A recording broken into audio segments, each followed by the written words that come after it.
यार निकाल चेक करेंगे कैसा प्रोडक्ट है कि नहीं। कैसे निकालेंगे?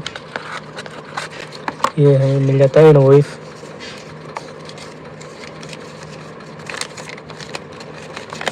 ये इनवॉइस है।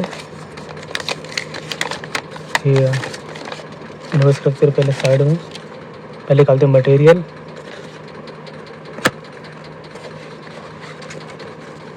मटेरियल इसके अंदर है, इसमें टेप लगा पड़ा है, निकालते हैं यार।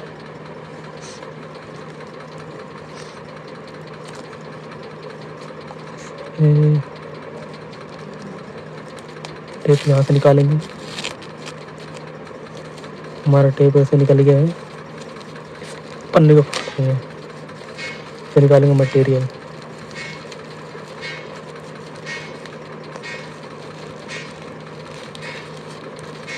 तो ये चीज़ है।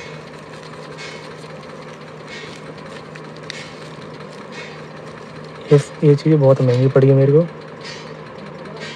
देखिए यहाँ से माइक्रो पिन दे रखा है, जिसको माइक्रो जो पोर्ट होते हैं ना, मतलब डाल क्या बोलते हैं, पावर बैंक या कोई भी पीछे दे रखा है टाइप सी केबल। इससे आप चार्ज भी कर सकते हो, बहुत काम की चीज़ है। इसको फ़ोन में लगाओ या पावर बैंक में, इसके लिए काम की चीज़ है। लेकिन मैंने लिए थे पंखे के लिए। असल में मेरे पॉकेट वाला पंखा मंगाया, उसे मेरा ये उल्टा दे रखा है ऐसी तरफ, तो मुझे ऐसे पंखा लगाना है। बस यही था। वीडियो अच्छी लगे तो लाइक करना, सब्सक्राइब करना ना भूलें।